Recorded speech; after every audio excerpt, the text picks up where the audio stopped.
ఇప్పుడు రాజకీయ పార్టీ అనేటటువంటిది పక్కన పెడదాం బ్రదర్. నేనేమంటున్నా అంటే నేను 20 సంవత్సరాలు ఒక రాజకీయ పార్టీ కోసం పనిచేసిన బీఆర్ఎస్ పార్టీలో. అంతకుముందు తెలంగాణ జాగృతి సంస్థ ఇండిపెండెంట్గా ఒక 6 సంవత్సరాలు నడుపుకున్నాను. నడిపినప్పుడైనా రాజకీయ పార్టీలో పనిచేసినప్పుడైనా నాకు అర్థమైంది ఒకటే, ప్రజల పక్షాన నిలబడడం ఇంపార్టెంట్. పార్టీ పెట్టినామా సంస్థగా ఉన్నామా అన్నది కాదు, ప్రజల పక్షాన నిలబడడం ఇంపార్టెంట్. ఇప్పుడు రాష్ట్రంలో ఉన్న పరిస్థితులు మీరు చూస్తున్నారు. నిన్న జూబ్లీహిల్స్ ఉప ఎన్నికలు వచ్చిన రిజల్ట్ మీరు చూసిండ్రు. ఏం జరిగింది? మొత్తం ఊర్లలో ప్రతి చోట ఎక్కడ పోతున్నా కాంగ్రెస్కి వ్యతిరేకత ఉన్నది. అది మీకు కూడా తెలుసు. అంత వ్యతిరేకత ఉన్నా అన్ని వేల మెజార్టీతో కాంగ్రెస్ పార్టీ ఎట్లా గెలిచింది, ఎందుకు గెలిచింది అంటే అనుకున్న స్థాయిలో ప్రతిపక్షమైనటువంటి బీఆర్ఎస్ అందుకొని పనిచేయలేకపోతుంది అన్నది క్లారిటీగా అర్థమవుతున్నది. అక్కడ వాళ్ళు సోషల్ మీడియాలో ఉద్యమాలు చేస్తున్నారు తప్పితే కిందకు వచ్చి ఎటువంటి ఉద్యమాలు చేస్తలేరు. ఇంకొకటి పేరుకు కృష్ణార్జునులు అని చెప్పుకొని ట్వీట్లు పెట్టుకొని వాళ్ళది వాళ్ళు ఒకళ్ళు జబ్బ ఒకళ్ళు జరుచుకుంటూ తప్పితే, ఒకళ్ళు వీపు ఒకళ్ళు జరుచుకుంటూ తప్పితే పెద్దగా క్షేత్రస్థాయిలో పనిచేయలేదని అర్థమైంది. ఇలా చాలా కుట్రలు కూడా జరిగినాయి అనుకోండి జూబ్లీహిల్స్ ఎన్నికలలో. అవి సమయం సందర్భం వస్తే తప్పకుండా అవి కూడా చెప్తాం. కాకపోతే ప్రతిపక్షాలు ప్రజల ఎక్స్పెక్టేషన్ మేరకు పనిచేసినట్టయితే రిజల్ట్ మంచిగా వేరే రకంగా ఉంటుండే జూబ్లీహిల్స్. సో ఆ ఎక్స్పెక్టేషన్కి తగ్గట్టుగా వాళ్ళు పనిచేస్తలేరు. అక్కడే తెలంగాణ జాగృతి వచ్చి ప్రజల మధ్య నిలబడి ప్రశ్నించాల్సినటువంటి అవసరాన్ని గుర్తించినాం కాబట్టి ఇంత పెద్ద కార్యక్రమం తీసుకొని ప్రతి జిల్లాకు కూడా వెళ్ళి పనిచేస్తా ఉన్నాం. Thank you. జై తెలంగాణ, జై తెలంగాణ. ఇప్పుడిప్పుడే తెలుస్తుంది కదా ఏళ్ల తరబడి చేసే మోసం అంటే. మీకు ఒక లేటెస్ట్ ఎగ్జాంపుల్ చెప్తాడు. నిన్న జూబ్లీహిల్స్ ఎన్నికల్లో నేను ఒక మాట చెప్పిన, నాకు జూబ్లీహిల్స్ ఎన్నికతో సంబంధం లేదు భయ్ అని చెప్పిన. సరే అయినా సరే ఒక 15 మంది ఇండిపెండెంట్లు వచ్చి నా దగ్గరికి, అక్క ఇట్లా మేము విత్డ్రా చేసుకుంటాము, ఎవరికి సపోర్ట్ చేయమంటారని అడిగారు. నేనన్నా నాకు సంబంధం లేదు భయ్ జూబ్లీహిల్స్ ఎన్నిక, మీరు ఎవరి దగ్గరికి అన్నపోండి అని చెప్పి వాళ్ళు చక్కగా హరీషన్న దగ్గర పోయారు.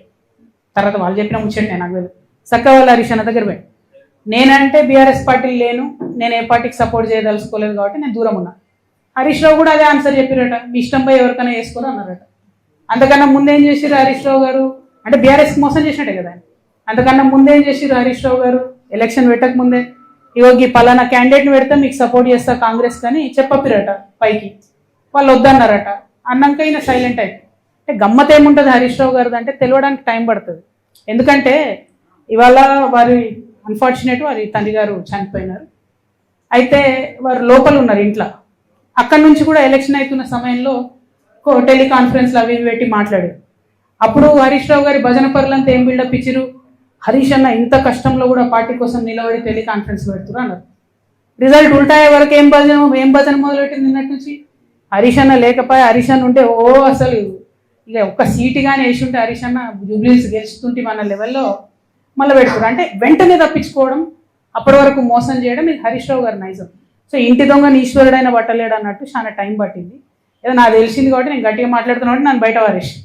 బట్ అక్కడ ఉన్నవాళ్ళు వారు ఆలోచన చేసుకోవాలి.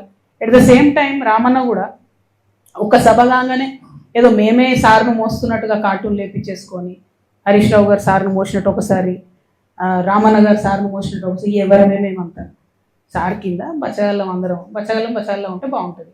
ఇలా నన్ను బయటకు వారేసిండ్రు కాబట్టి నేను నెత్తి మీద బతుకమ్మ ఎత్తుకున్నట్టు నెత్తి మీద తెలంగాణ సమస్యలు ఎత్తుకుని తిరుగుతున్నాయి ఇలా. కాబట్టి నేను బలంగా మాట్లాడుతున్నాను. బట్ ఒక పార్టీలో ఒక సిస్టంలో ఉన్నప్పుడు నాయకుడు కోరుకున్న చేయాలి. వీరేం చేస్తున్నారు, సభ సక్సెస్ చేయగానే రామన్న నెత్తి మీద సార్ పెద్ద సార్ ఫోటో పెట్టి నేనే మోసిన అని ఆయన వేసుకున్నాడు కార్టూన్. తెల్లారి ఈయనేం చేసిండు హరీష్ అన్న, వి ప్రకాష్ లాంటి వాళ్ళని కొంతమందిని పెట్టుకొని అసలు హరీష్ లేకపోతే కేసీఆరే లేడు, హరీష్ లేకపోతే తెలంగాణ ఉద్యమమే లేదు. ఏంది ఇది అవసరమా?